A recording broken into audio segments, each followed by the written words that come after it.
Hello, I'm the Guitar Geek, and this week I'm geeking out with Sascha Rissling. How did I get that? Was that okay? Yes, that was very good. Good, thank you.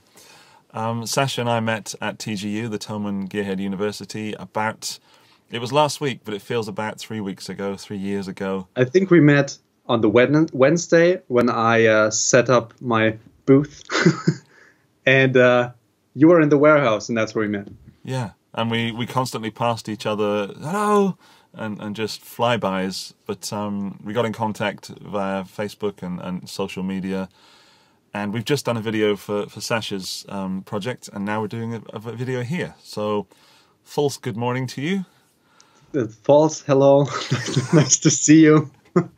Now, I did most of the talking in your video, so yeah. I'm going to hand over to you, Sascha. Tell us about yourself. Wow, without a specific question, that's very hard. What's your favorite color? Red. Ah, see, I painted the room just for you. I'm focused to red stuff. My favorite, my guitar of choice is red. Nice. Almost everything I pick is red. So I even have this bottle, and I chose, like, they have female and male-ish lids, and I took this one because it's red. And but I didn't know the pink part. But I mean, it's a refillable bottle of water. What? It's okay. Weird. I mean, in your video, we spoke about that we have similar pasts, even though we're very different. Yeah. And you've just described exactly how I choose things. That's a bit odd. That's very odd. My favorite color is, well, I have a color combination. It's red and black, and red and black is. There's my Deadpool there, which is very topical, but he's my favorite superhero because he's red and black. I mean, even if you do like logos, flyers, advertisements, or anything, red, black, and white just grabs attention big time. But I always feel bad about it because the bad German flag was red, black, and white. Yep. In the 40s, and I'm like, fuck. This sucks. Why does it have to be the same colors? Let's make it less obvious so people wouldn't think something weird. But red and black, red is, it's the most saturated color. Yeah. Maybe it's just my human brain that's drawn towards it. The color of blood. Yeah, it's the color of blood. Blood of those who fight for the freedom. Well, say what you like about those Germans, but they did their marketing pretty well. They did. So why were you at TGU? Let's be more specific. What was your role? Okay, so I've been to TGU because I was booked by Strandberg Guitars, which I have not played, touched, or have had any affiliation with before this event. So it's pretty odd. So the marketing man at Thomann, Meon, is a very old friend of mine. I've met this guy at 2009, 2010-ish, because we had bands, and his band was from the Frankfurt area. My band was from the Black Forest area where I grew up. So we kept in touch over time because people tend to stay in music to some degree forever. Yep. And then he saw my videos, and suddenly I'm in a Skype call with HP42, Strandberg Guitars, and Thomann. And then it's like, hey, you would be the perfect guy. And I was like, well, I don't know. I don't know. Let's do it. Cool. So I was on tour. So there was the Skype call, and then they sold me to Strandberg. Like, this is he should be doing your job, because that weekend is very popular for guitar conventions and just events because of the bank holidays in Germany. Mm-hmm. So Strandberg, everyone was gone, but they really wanted to have Strandberg at the event, but they didn't have a host or a representative or someone to just forward connections to Strandberg and meet people. So, and Meon just thought, hey, this guy makes videos, he knows the environment, let's ask him. And then I came home from tour 2 days before TGU. There was this guitar in my office, And then it's like, hey, this is a Strandberg. I've never touched this. Wow, this is amazing. I'm sold. And then I actually had to end my Ibanez endorsement for the event. Whoa. Because, well, I wrote them an email. Yeah. And said, hey, I have this job. I'm working for Strandberg Guitars for this event. If this is controversial for my endorsement with Ibanez, please just put it on ice. This puts food on my table. Ibanez does not. Mm-hmm. So, and the answer was yes. Let's put it on ice because it's weird. I mean, I'm in videos and all this stuff with a Strandberg t-shirt. So now I'm endorsement-less. but that's okay. You're a free man. I'm a free man. Still love Ibanez guitars. But Strandberg really, it's an insane guitar brand. Once you touch it, you really understand what's it all about. So yeah, I was the host for Strandberg Guitars to answer your very simple question. Well, I also had never touched a Strandberg guitar before this event. But as you said, once it was fan fret as well. Yeah, they were all. I'd never touched a fan fret before. And then I played, it was Guillaume from Tolman, his Strandberg. And I'm sold. It's like I played so many wonderful guitars, but I like so many different styles of music, and I play different styles for the work that I do. And I do see guitars as a tool. They are, in my opinion, as well. Yeah, I mean, they are fun. They are pieces of art as well. And I own guitars that are not tools. They're just for fun. But the Strandberg, I was like, that is a tool that I need in my toolbox. That does something that nothing else that I have does. And also with the fan fret, it just is like, it feels natural. Yeah, it's the movement of your wrist is reproduced in the fan of the fret, because the first frets are non-fan, Mm-hmm. but as you move towards the fretboard, just this motion moves your wrist, and that's what the fan actually is. It's not a regular fan like this, but rather like this. Yeah, and I didn't get much time. I got like 3 minutes with it. Okay, but that's enough. As a gear reviewer, that's more time than I normally have to make a decision. And as with the YouTube channel, people sometimes say, well, you can't review a piece of gear in 10 minutes. Well, you can actually do it in about 5 seconds. Because it either is good or it isn't. Or it's not. And you have to touch it, and it has to be right. Yeah. That's what I think about gear. Well done for representing a great brand, because Strandberg were pretty kick-ass. And the good thing, like some brand people were a little bit envious of my job because I didn't have to do much, because people pick the guitars up by themselves because they look weird as fuck. Yeah. And people just pick them up and make videos. They don't even want to know anything about them. They just pick them up. Hey, let's make a video. Okay, the guitars are gone. I'm happy. And that was pretty easy for the first job for this brand.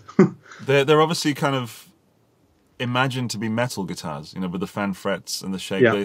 But they're really not. And there was one that you had, it looked like a classic butterscotch telly. Yeah. And that was the one I was drawn to, because that kind of, because it was kind of a go-between between a real telly and the Strandberg. But I didn't get a chance to play it. So if Strandberg are watching, then there's a spare hook over there that the guitar will not fit on because it has no head. So... Yeah, they have special hangers now for I saw to hang them.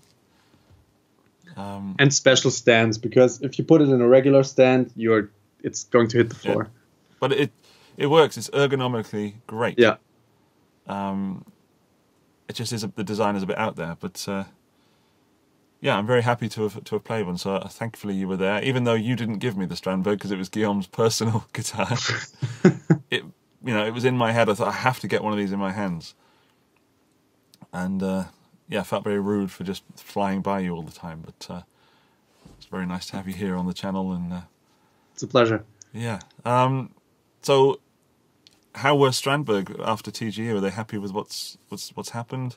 Yes. For example, for Strandberg as a like forward-thinking brand manufacturer, and always like this. Disrupting is a little harsh as a word, but that's what they actually do. And for example, they are working closely with Musicians Institute in the US.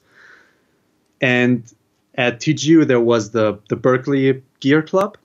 So that was a very, very valuable connection, because Strandberg really wants to go into education. And if you're, for example, if you're a student at MI, you get discounted Strandberg guitars for your studies. Cool. And they want to offer the same thing for Berkeley, because it's such a big market of up-and-coming professionals.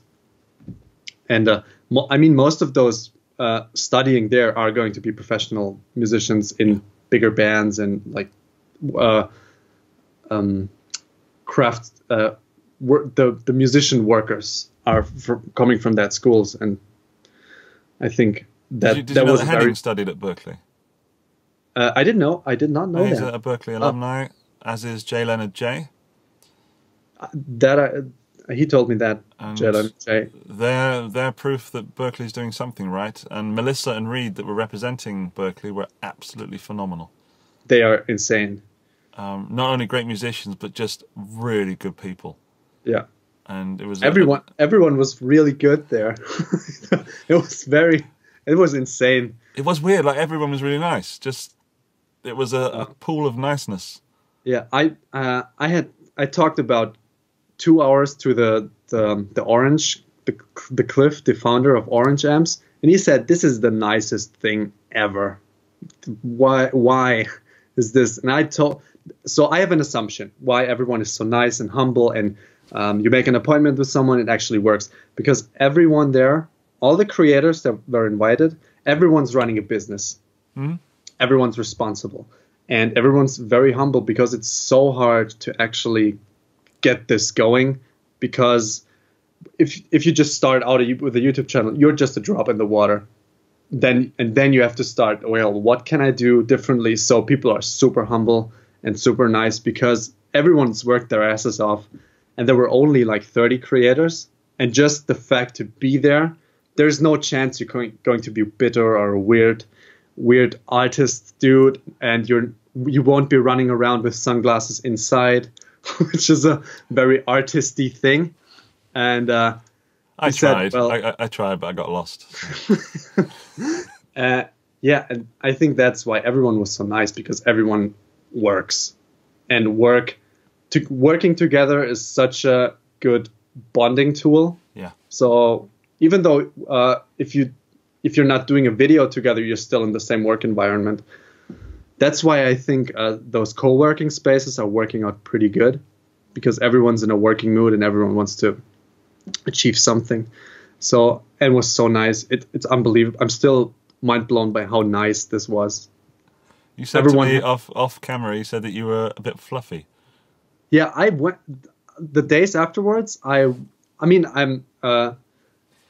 throwing thank yous in my life. Like, I try to put as much positive stuff as I can, because I'm like a karma person, collecting points, and I think karma is a practical thing.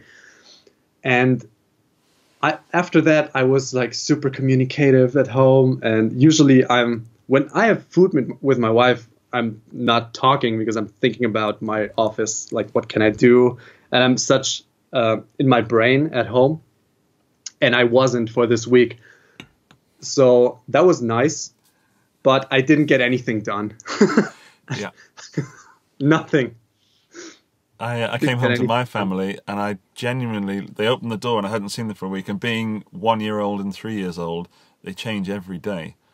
Yeah. And I genuinely didn't know how to communicate with them. It was like, oh, because I hadn't forgotten about my kids, but they were honestly pushed out of my mind, because we were so busy, and so many things were changing, and I was changing every time I met someone. I mean, I came back from TGU a fuller person than before I started. Not different, just more concrete, happier, more tired.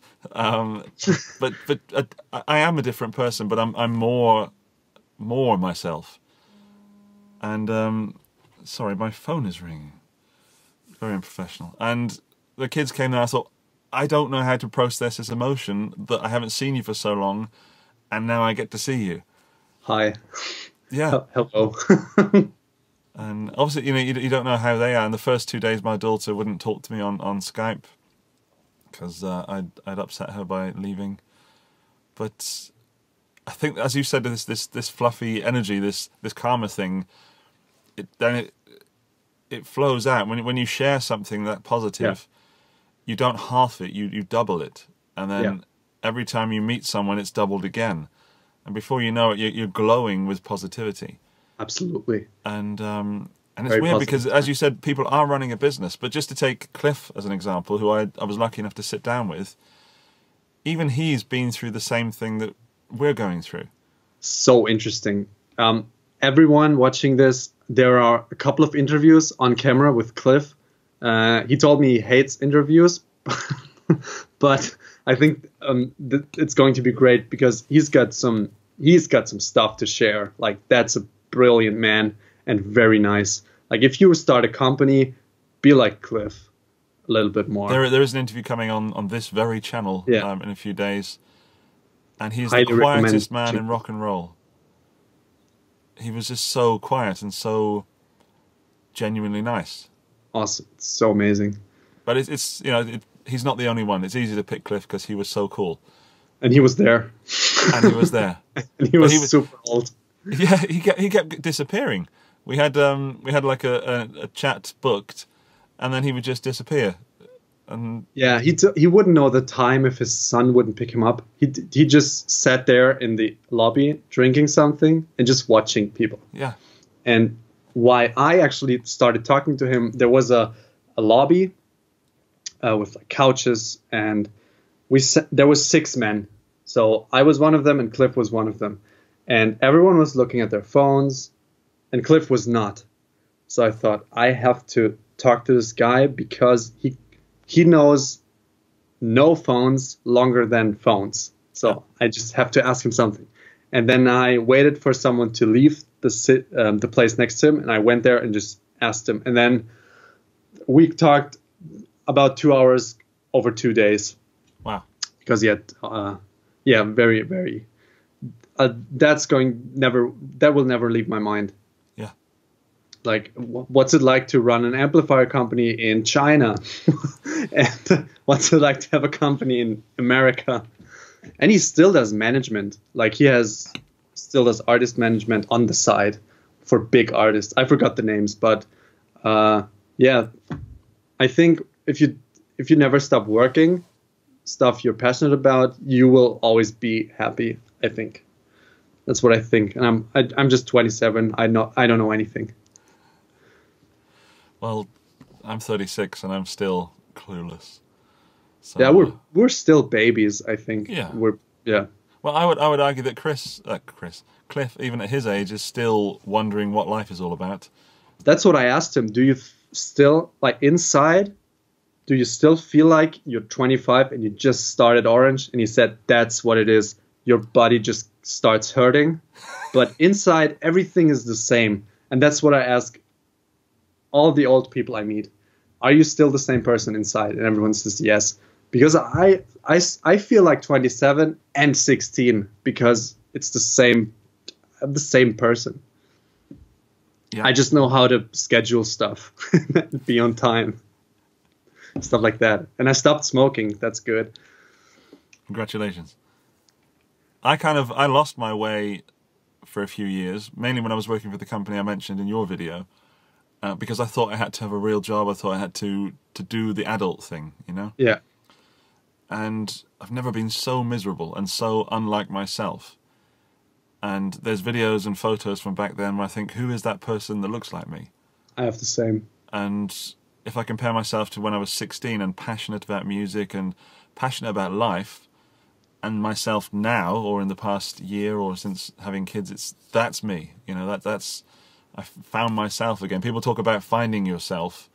I think it's more a case of losing yourself accidentally. Yeah, to find something else or end something. Because if you cannot end like a period of time, then you cannot continue to do anything else because you keep rotating towards the old stuff. Yeah. And I see my daughter now. She's almost 3, and this morning my girlfriend and I had to sit while she put on a little show of doing animal impressions because she's learned all the animal noises. And that's exactly what I used to do when I was 2. I was putting on shows, and I had a special hat, and people would clap for me, you know, and that's what I did at the age of 2. And I stopped doing that, and now I'm doing it again. You know, it's putting on these shows. I can't wait for this to happen. Like having kids and doing stuff I used to do as a kid with a purpose to show my kid to do what I did. I can't wait for that. No, it is the hardest and most wonderful thing in the world. I wouldn't have it any different. That's beautiful. Well, Sascha, I think that's probably a very positive note to end this chat on. That's good. Thank you so much for your time. We'll do this false goodbye because we'll talk again once the cameras are turned off. Yeah. Cheers. Yeah. Where do we find you online? How do we see? It's my very German name, Sascha Rissling, which is it's not that German, but type it everywhere. It will be me. Okay. It's a red picture everywhere. So I have when people look for me, they will find me. Cool. So, bye. Cool. Cheers. Cheers. Thank you.